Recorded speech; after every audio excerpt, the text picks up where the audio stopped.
Hello and welcome to the latest from the Terrace Scottish Football Podcast. My name is Joel Sked and Livingston are back.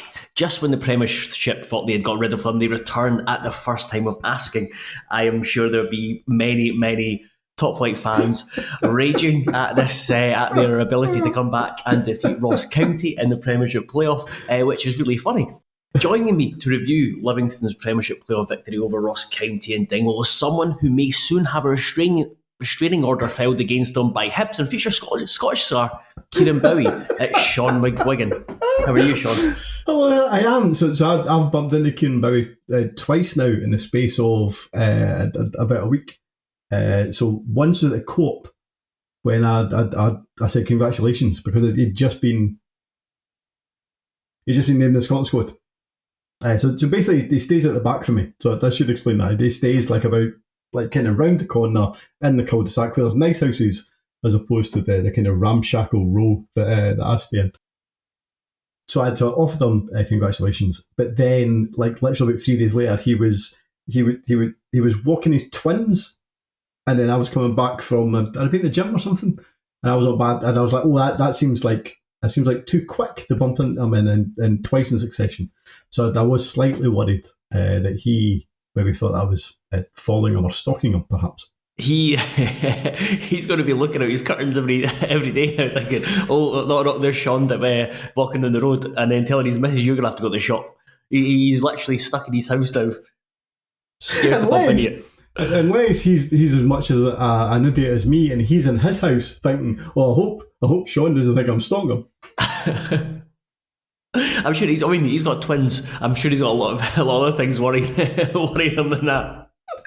No, that's a fair point. Right, we are here to, as I mentioned, discuss the Livingston's 3-2 victory. Oh, sorry. Yeah, 3-2 victory. 4-2 victory. 5-3 victory. 4-2 victory. 5-3. Did you start setting up at 3-2? Yeah, I was just like, I couldn't remember. It's the aggregate. The aggregate's thrown me. Sorry, I was out yesterday, and it's been a long day today. So apologies for that. We'll start by. I was going to say start by congratulating Livingston, but how bad were Ross County? Terrible. I honestly thought they were pathetic in terms of.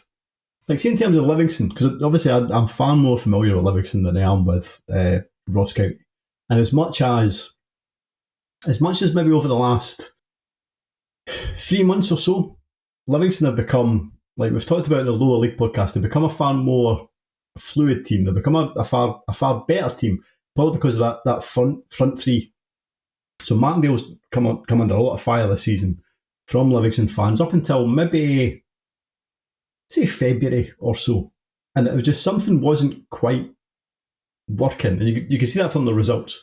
But certainly it was like maybe whether May led the line or Yenge, or maybe one of them would go wide. It didn't really seem to work, and then suddenly it was Muirhead would lead the line, Montano one side, and Smith the other, and that made a massive difference, and that's ultimately why they managed to cause Falkirk a lot of bother and almost win the league, and certainly took it to the last day.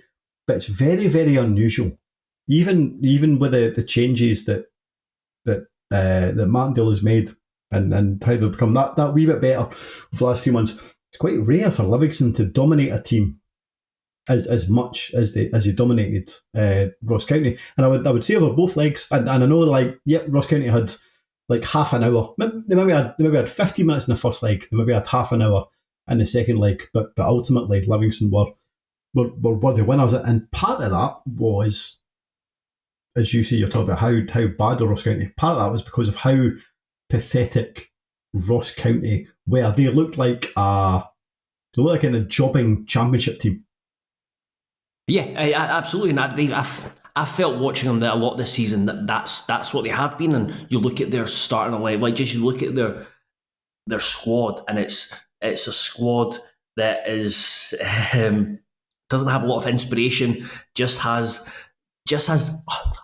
instantly forgettable names. There's not a lot of excitement about it, and I do feel bad focusing on Ross County, considering Livingston have just have won the Premiership playoff. But we'll talk about Livingston in great detail. But it's the fact that you look over the two legs, and you talked about the couple of spells they've had, but all three goals that Livingston have conceded are more to do with what Livingston did than what Ross County did.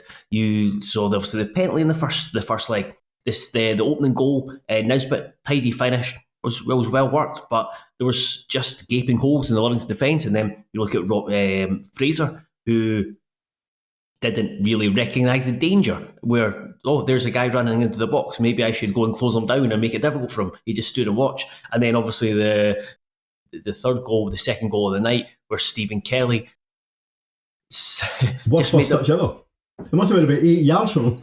Yeah, just made an absolute mess of it. And I don't think Livingston were set up properly for him to receive that ball. But then again, if he'd taken a decent touch, then he would have got out of it. But he took a really heavy touch and allowed Ronan Hill score a goal. But as soon as Livingston scored to make it 2-1, which was a brilliant goal from Lewis Smith, I just felt that Livingston were going to win that, because it didn't look like Ross County could, and it proved, get back control of the game. They didn't know how to settle the game. They don't have anyone in that team to put their foot on the ball when you just go, right, let's calm things down. And that goal was massive for Livingston, because Livingston, and this is something that I think Telford and I talked about when we did the last podcast, that like the biggest threat to Livingston was really Livingston themselves, and probably from a mental side of things, whereas that goal was so crucial with Smith finding the bottom corner, and it just gave them a huge shot in the arm. And it's because I was thinking that when the halftime whistle blew, both sets of fans were probably relatively content with that. Ross County fan, right, we're leading. We've got a lead 45 minutes from keeping our place in the Premiership. And then Livingston fans, like, right, we're 2-0 down. We were dead and buried, but we're back in it. And it just... They got the momentum, and from the second half, and it just looked like there was only going to be, it felt only one team to win that. Yeah, you're right. And in terms of, see how the second half started, I think it was it Smith had a chance right at the start of the second half. He had a snapshot that was kind of diverted over the bar that could have went anywhere. I was like, because you kind of wondered if, right, well, maybe Don Cow will get everybody in, get them settled, calm them down, and then maybe they can start again. Maybe they could start off how they started the first half. I didn't think that was the case at all, and they had a wee chance after that that went flashing past the post. But I think see in terms of that entire Ross County squad, how it feels like. I don't know. Do you ever get up on a Sunday and watch like the EFL goal show? Used to. Right, okay. So I don't do it very often, but if I do happen to be in the living room at whatever time it is, 10:30, I might put it on, and almost with every game, or maybe every second game, there'll be somebody with an SPFL persuasion, and it'll be like, player X made a mistake, and Boston United made it 3. It just feels like everybody in Ross County's team will be in the EFL goal show in the next year or two, and almost all of them will be making mistakes. You'll be like, oh yeah, I remember him. Yeah, I remember he was at Ross County a year or two ago. It feels like a terrible, terrible team. Yeah, I mean, Fowler's mentioned this, the squad building that they've undertaken over the last couple of years. So I think they had a guy called, I think it's Enda Barron, who worked under Malcolm Mackay, and he brought in quite he would unearth a lot of like relative gems. Like they brought in, like, for example, he was key in bringing Jan Dander to the club, and he was a bit of a difference maker for Ross County before he moved on to Hearts. But it just felt like you're getting less return from Ross County, and they were a team that you always expected to have big turnover in the summer. They relied a lot on loan players, and then, like you said, and I remember going down to Gateshead for the worst hospitality experience of all time, and you're looking at the teams. I think it was Gateshead, and I don't know, Maidstone United or something. And one of the names, like you said, was Mac Sheaf, and he was ex-Ross County. And it just does feel like Will Nightingale will be playing for Welling United. He might pop up in an FA Cup game, and the camera cuts to him, and he's got his hands and he's got his head in his hands because he's just scored an own goal. But yeah, it's like St Johnstone, Ross County have been heading in this direction for a while.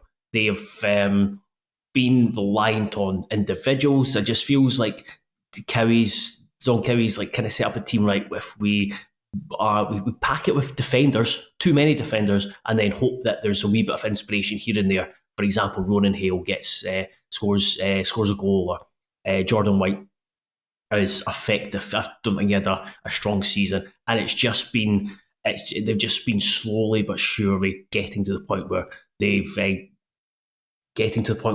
they've deserved to drop down into the Championship. So I was one of probably the few Scottish Premiership fans who happy to see Livingston get promoted, and I suppose it's probably a good time to move on to Livingston and talk up their achievement. You've probably seen a lot more of them from me because of your lower league focus. What's been the key to their success? So it's funny, I was going to say their defence, but I actually thought the defence looked like certainly really poor at points tonight. But somebody like, and again, I don't know how good he's been over the two legs, but somebody like Robbie Muirhead, for example, because I thought over the first leg, I thought he'd done okay, but he snatched at his chances. I thought his finishing was poor, but actually he had other elements to his game. Funnily enough, I actually thought he wasn't having a great game tonight. I actually thought that his all-round game wasn't particularly good until he slammed in that finish. But what I would say about Livingston in general is they get a kind of hard time about the fact that they are direct and one-dimensional, and I'm not entirely sure that's the case. I think they can mix it up. I think they've got enough good football players to play decent football at times. I fully appreciate that they're not exactly Falkirk, and I get that, and I know Falkirk fans are quite rightly proud of how good football they've played this season, and they kind of throw shade, I suppose, at Livingston. But I think Livingston can play football, but I also think they can mix it up as well, and I think they thoroughly deserve the promotion. I think they can rattle teams. They can defensively. They've been quite sound. I know you wouldn't necessarily get that from the two legs against Ross County. I think Pryor is a very good goalkeeper. Just like in general, they're a good team with a very good manager. And sometimes you can get to the end of the playoffs and think, well, you have a side that has been poor all season, but they've managed to kind of scramble to survival, and a team that's had a good season, and they maybe haven't got their kind of just awards. But I think in terms of this kind of playoff campaign, Livingston have had their just awards, and likewise so have Ross County, I suppose. It's interesting, one of the things you said, and you talked about how their style of play, and whenever I've watched them this season, I've thought they've been, like you said, mixed. They're able to mix it really well, and they've got a couple of midfielders and who want. I think they pick and choose when they want to play, and I think, for example, was it the Partick Thistle away? That stands out. The pitch was terrible, so they didn't bother playing. And I remember there was having interest in Macaulay Tate, he's all known from Hearts, and he got taken off in the second half, and he got taken off at half time or early in the second half, and it was essentially, it's pointless having him play because they were just going to go. They were just playing more direct. They're playing the conditions. Whereas there's games where I've watched Macaulay Tate, and they've played through him, and he's been quite central to how they've played, getting on the ball and getting out to the wide men or playing through the thirds. So I do think that there's been more of, and I think Livingston got a bad rep in the Premiership. I think when they were at their best under Martindale, they were direct, but when they got into the final third, they were really excited and played and played some good stuff and made it difficult for teams, which they should do. And then I thought we've seen more of them. I think there's been more of don't think it's the word, but expansiveness to them. They've shown more elements to their game in the Championship because they've had to adapt to their conditions where they've dropped down, and they're going to see they're going to see more of the ball, and there's more of an onus on them to be the protagonists in the game. And I think they've handled that quite well. And I'm really interested going into next season.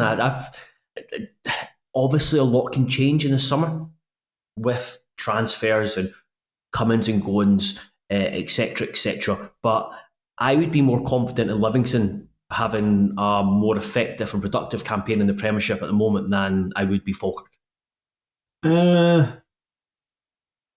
Maybe, but again, it probably depends how both teams' transfer dealings pan out. So you're right, saying something like Scott Pittman. I think he's one of the best footballers in the Championship this season.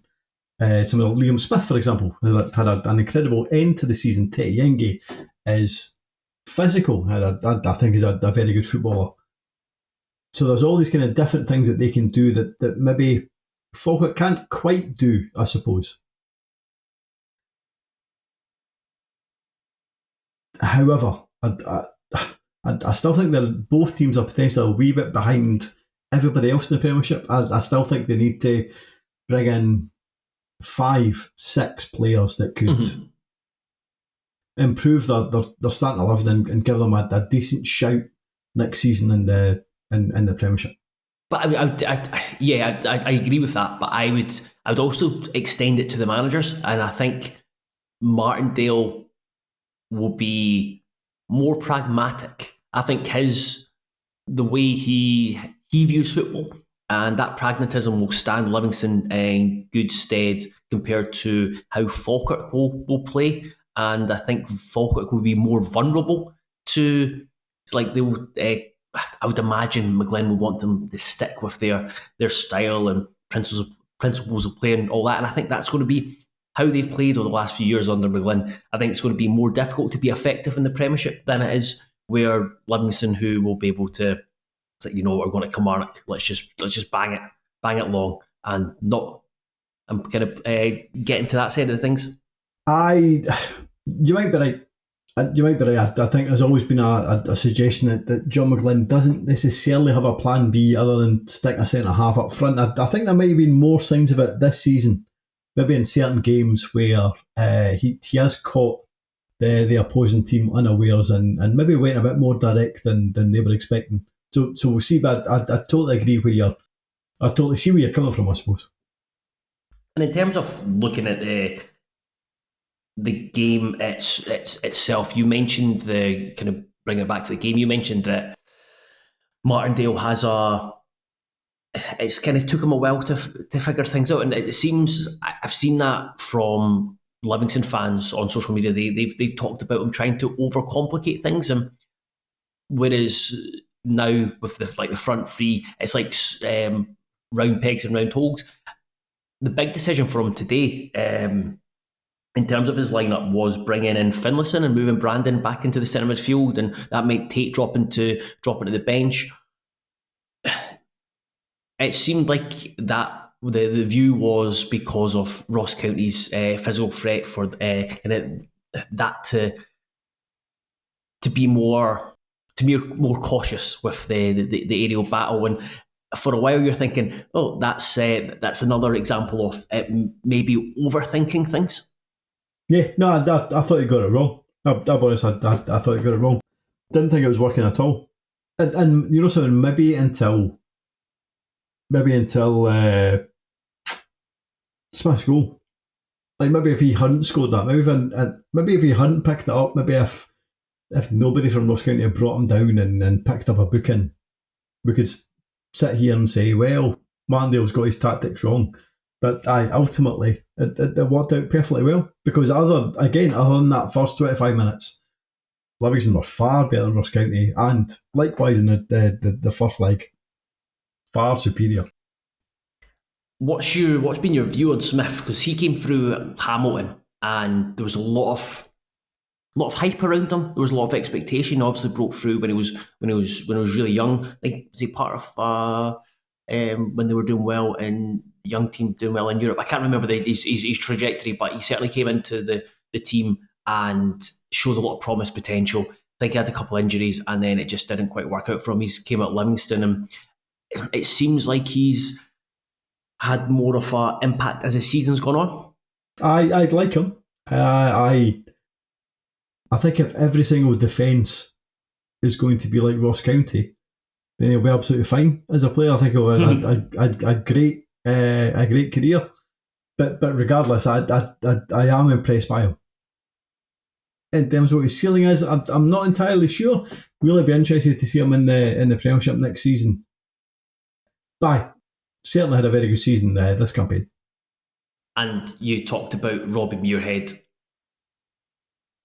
He was, you mentioned they didn't have the best of games, but he just seemed to come up with the big moments, and he seems to have been their kind of attacking talisman throughout the season. I know Stephen May's chipped in with a few goals. Talked about Tete Yengi scored again tonight, but it seems like Muirhead's the one they always kind of go back to, and he produces big moments, and he did that with had a part in the second goal with his free kick that was well saved by Amisa, and then his stunning third goal, which again, Will Nightingale, like he did for Lewis Swift's goal, didn't cover himself in a lot of glory. Oh, you want to cut onto your left foot? You want to aim for that back post? Why? Now go on, son. Just do it. No, but that's just like surely, like when you're preparing for this game, you tell your defence that under no circumstances can you allow Muirhead to cut in and allow him to do that. But regardless, like even if defensively Ross County weren't great, it was still a brilliant finish. And it's funny because like Muirhead's trajectory over the last 2 or 3 seasons, like it was described recently on, I think it was Stephen Craigan that said he's not a goal scorer. But I think last season he scored about 16 goals. This season he must be about 20. I've not checked. He must be about 20.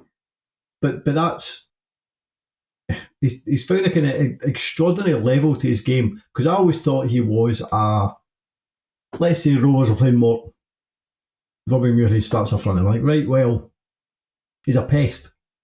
But not really, like not a concern. Like, he's a handful, but you're not necessarily concerned by him. But I would imagine now that most, or certainly I have been this season, any time that he has started up front or started for Livingston, I have been concerned about the fact that Muirhead is playing for them. And that is a world away from where we were, whatever it was, 2 or 3 years ago. He's come in leaps and bounds. And as much as it's a massive jump from Championship to Premiership, but it'll be fascinating to see. I hope Livingston keep him on. I don't know what his contract situation is, but I really hope that Livingston keep him on. He gets a chance next season. Going to be fascinated to see him in the Premiership. Yeah, I think out of the Livi squad, I think there's a few where you look at and the step they've either not been at the Premiership, or they've dropped back down and they've played in the Championship for a while, and then this is them coming back up. But yeah, I think he is the most interesting one, and he's contracted until 2026. And his last 3 seasons, he's been, so it's 12 goals, 17 goals, and 19 goals this season. I think it is looking at Transfermarkt that's what they've produced, and so he's obviously had the last few seasons upward trajectory in terms of his goal scoring, his versatility, that he can play centre forward and he can play out wide as well. And just looking at his career history, he's 29 now. I was actually quite surprised that he'd actually played as many Premiership games as he had. So he's played over 80 Premiership games, and that's from Dun United, Hearts had a short spell, Kelly as well. And it feels like he is a guy who had a lot of potential when he was younger, but he's coming back to the Premiership, and he's in his prime now to kind of tackle the Premiership, where you expect him to, like, he's worked his way into, right, he is he going to be Darren Huckerby, where he's too good for the Championship and not good enough for the Premiership, or he's built himself up to a point where he's ready to be a positive, what's the way of saying it? He's ready to be a Premiership standard, Premiership calibre player. I suppose you could say that about a lot of Livingston's squad, potentially, in terms of like they have aging defenders, for example. Yeah. They have aging attackers in terms of Montano, but Muirhead is the one where I would love him to just have the opportunity and just to be an arsehole at the Premiership level. I'd love to see it. But you look at him, it's like he's got everything to be a real nuisance. He's mobile. He's got a great left foot. He's a big laddie as well, and he just feels like he plays with an edge, which is great. I suppose in terms of comparisons, so and I know neither of these players have necessarily done much at Premiership level in the last kind of year or two. They're going back further, but bear in mind he is now considered the focal point of Livingston. So better than Stevie May, better than Tete Yengi, and I quite like both of those players. Like they both have attributes. But Muirhead might be the best focal point of the three of them. So maybe he could do something next season in the Premiership. I hope he can, certainly. And in terms of there's obviously a lot to happen in the coming summer. I think Martindale, I know there's been, just going by reading Livingston fans' views, that they've probably been a bit more critical or expect a bit more from him. He's been there well, but he deserves a hell of amount of credit and for the job he's done. But also, it's great to have him back as a personality in the Premiership. But also, just because for live games and when he's in tonight, see when the camera cuts to him, he's some of his facial expressions are extraordinary. It just at times just looks like it just seems like so much of his time is him turning to the bench and he just like kind of look and was like, can you believe he's just done that? He just seems mystified by so much of it. So I love his interviews. His interviews with Livingston TV are absolutely excellent. So I'll kind of miss that.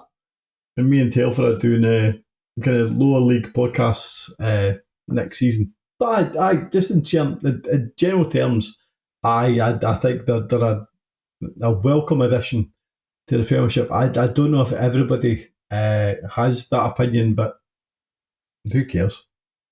Yeah, exactly.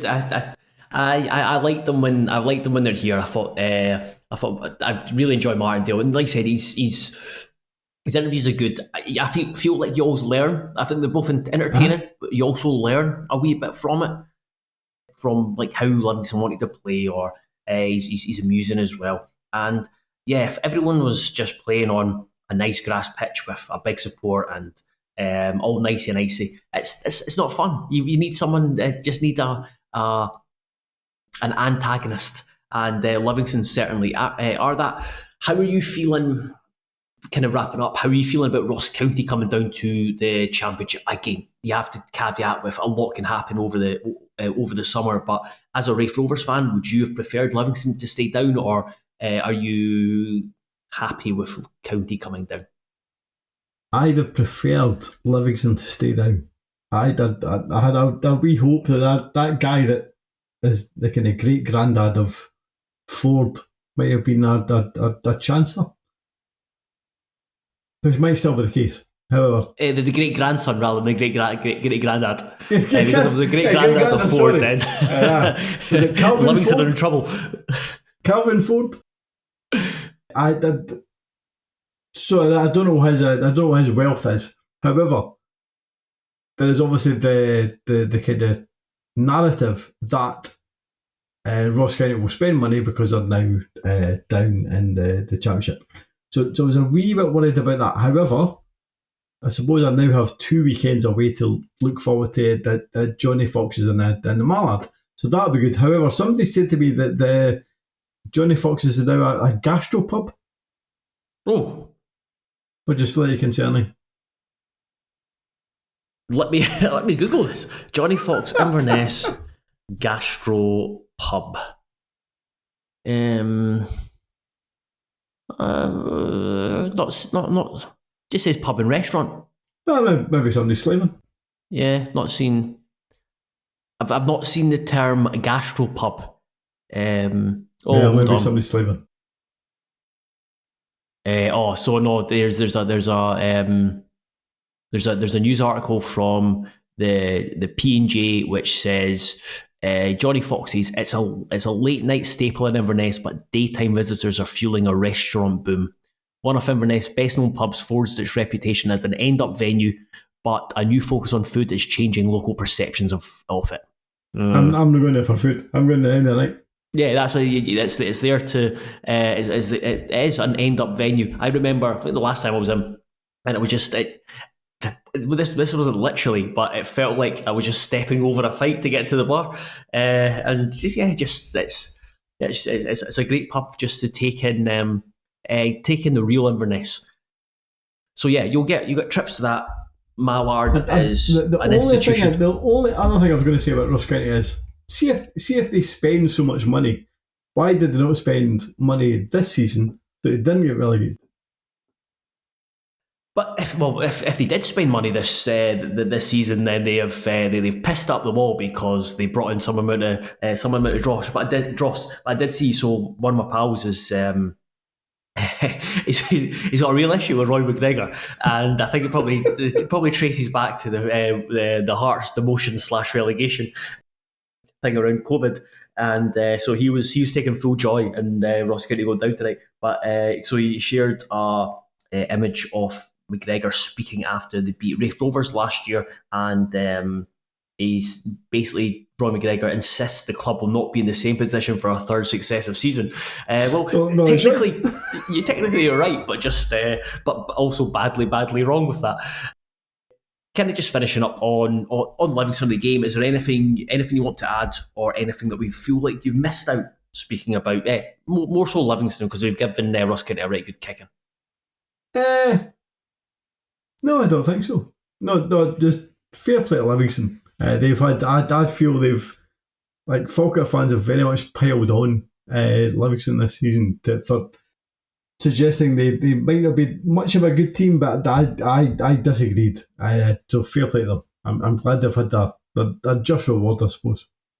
Yeah. I'm happy that they're back up, and I think they've made it really interesting as well. So they've been a really good story, I think, this season. Obviously, Falkirk got a lot of the plaudits, but the fact that they pushed it to the last day of the season and gave us a wee bit of drama as well with the way that went, how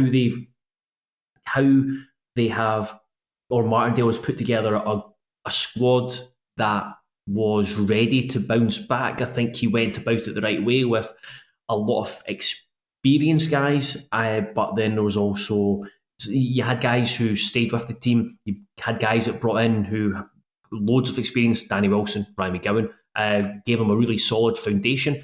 They've had guys who have maybe been written off as Premiership players. We talked about Muirhead, Jamie Brandon, captain. He's had his career trajectory is not one I expected. They certainly did not expect to see him playing centre midfield. And then they have made some really key signings.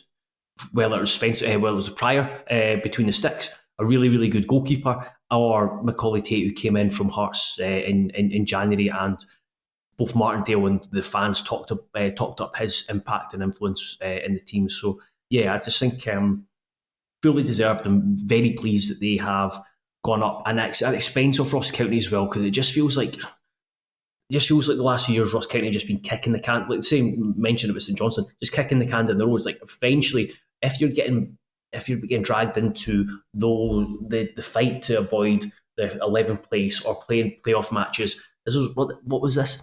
County's third in the last four seasons, or third. Yeah, and it's when that's happening, then it was only a matter of time. It's happened, and the fact is, Livingston have came up. which might annoy a lot of Premiership fans, is funny. Yeah, no, ultimately I'm fine with it. Good. Well, as long as we're both fine with it, then nothing else matters. Thank you very much, everyone, for listening. I don't know if this is, I forgot to ask Fowler if this is a Patreon or a normal bonus episode. So if it is, then be sure to check out patreon.com/Terrace Podcast. You can get access to plenty of content for as little as £2 a month. You can get, there's also £5 and £7 a month options, which give you different things. I don't think I need to promote anything else, so I'll just ask Shaughan for you to say goodbye and also to promise you'll stay away from Kieran Bowie. Goodbye. I promise to stay away from Kieran Bowie. Good. Goodbye.